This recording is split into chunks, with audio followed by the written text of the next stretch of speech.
5 شوال سن 60 ہجری کو حضرت امام حسین علیہ السلام کے نمائندہ خصوصی جناب مسلم بن عقیل مکہ سے کوفہ پہنچے۔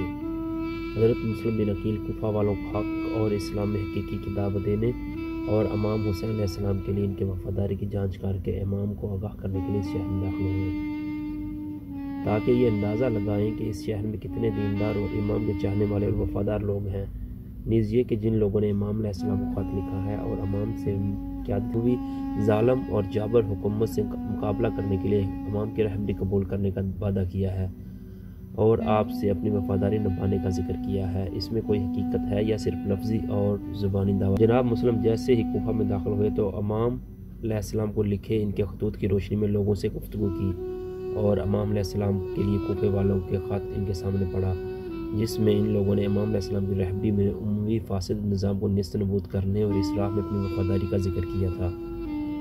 کچھ ہی دنوں میں دیکھتے دیکھتے 18,000 لوگوں نے آپ کی بیعت کر اس کے بعد جلد ہی جناب مسلم بن عقیل نے کوفہ والوں کے وسیع پیمان پر بیعت کرنے کے بارے میں امام علیہ السلام کو خط لکھا۔ قاری نقل لکھتے ہیں کہ یہ خط امام کو 9 ذی القعدہ سن 60 ہجری کو پہنچا، لیکن لوگ کچھ دنوں میں ابن زیاد کی دھمکیوں، لالچ اور غلیظ پروپیگنڈے کی افواہوں کے زیر اثر آ گئے اور کوفہ کے جدید حاکم کے جال میں پھنس گئے۔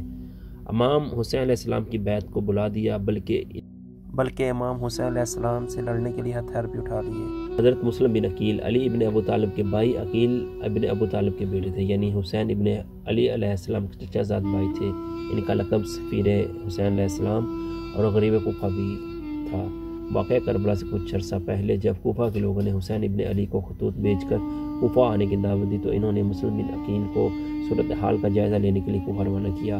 وہاں پہنچ کر انہیں صورتحال مناسب لگی اور انہوں نے امام حسین علیہ السلام کو خط بھیج دیا کہ کوفہ آنے میں کوئی قباحت نہیں، مگر بعد میں یزید ابن معاویہ نے عبید اللہ ابن زیاد کو کوفہ کا حکمران بنا کر بھیجا، جس نے مسلم بن عقیل اور ان کے 2 کمسن فرزندوں کو شہید کروا دیا۔ جب امام حسین علیہ السلام نے مسلم بن عقیل کو کوفہ جانے کا حکم دیا تو اس وقت وہ مکہ میں تھے۔ وہاں سے وہ مدینہ گئے، جہاں انہوں نے روزہ رسول اللہ صلی اللہ علیہ وسلم پر حاضری دی، پھر اپنے 2 بیٹوں محمد اور ابراہیم، جن کی عمر 7 اور 8 سال کی تھی، کو لے کر کوفہ چلے گئے۔ کوفہ میں انہوں نے جناب مختار بن ابن عبیدہ ثقفی کے گھر پر قیام کیا۔ کوفہ والوں نے ان کی بیعت شروع کی، جن کی تعداد 30,000 تک پہنچ گئی۔ انہوں نے امام حسین علیہ السلام کو خط لکھ دیا کہ کوفہ آنے کے لیے حالات سازگار ہیں۔ اس وقت کوفہ کا گورنر نعمان بن بشیر تھا۔ جب یہ خبر یزید تک پہنچی تو اس نے بصرہ کے عبید اللہ ابن زیاد کو پیغام بھیجا کہ وہ جلد کوفہ پہنچ کر نعمان بن بشیر کی جگہ حکمران مقرر ہوں اور مسلم بن عقیل کا سر کاٹ کر یزید کے پاس بھیجیں۔ ابن زیاد نے کوفہ پہنچ کر گورنری سنبھالی تو مسلم بن عقیل امیر مختار کے گھر سے صابر سلدرود ہانی بن عروہ کے گھر منتقل ہو گئے۔ ابن زیاد کی فوج نے انہیں پکڑنے کے لیے بھیجا تو ہانی بن عروہ، جن کی عمر اس وقت 90 سال تھی، انہوں نے اپنے مہمان کو حوالے کرنے سے انکار کر دیا۔ ہانی بن عروہ کو قید کر لیا گیا، اس پر بھی انہوں نے انکار کیا تو انہیں باندھ کر 500 کروں کی سزا دی گئی، جس کے دوران جب وہ بے ہوش ہو گئے تو ان کا سر تن سے کاٹ کر لٹکا دیا گیا۔ ہانی بن عروہ کی گرفتاری کے بعد مسلم بن عقیل باہر آ کر جنگ شروع کی، مگر آہستہ آہستہ سب کوفیوں نے ساتھ چھوڑ دیا، حتیٰ کہ صرف 30 افراد ان کے ساتھ رہ گئے۔ مغرب کی نماز کا وقت تھا تو وہ بھی باقی نہ رہے، انہیں محمد بن کثیر نے اپنے گھر میں پناہ دی۔ محمد ابن کثیر کے حمایتیوں کے ساتھ ابن زیاد کی فوج نے جنگ کی اور انہیں بھی شہید کر دیا۔ یہ دیکھ کر مسلم بن عقیل کوفہ سے باہر جانے کی کوشش کرنے لگے، مگر شہر کے سب دروازے بند تھے۔ آپ نے ایک بوڑھی عورت سے پانی مانگا، جب انہوں نے بتایا کہ ان کا تعلق خاندان رسالت نبی اکرم صلی اللہ علیہ وآلہ وسلم سے ہے تو اس عورت نے انہیں اپنے گھر میں پناہ دی۔ اس عورت کے بیٹے طوع نے انعام کے لالچ میں مخبری کر دی۔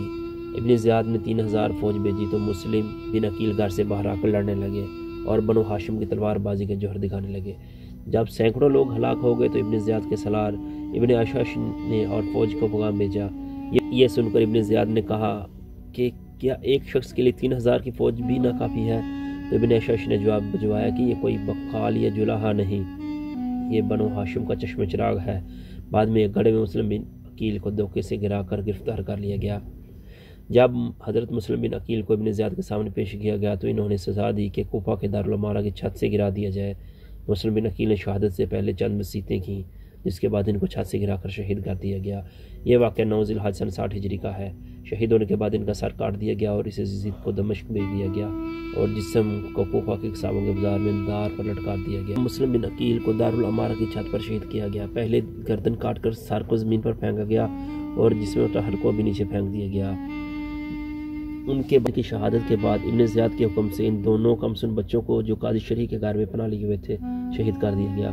قاضی شرح نے کوشش کی کہ بچوں کو خفیہ طور پر مدینہ پہنچا دیا جائے، مگر کامیابی نہ ہو سکی کیونکہ شہر کے تمام دروازے بند کر کے راستوں پر پہرا بٹھا دیا گیا تھا۔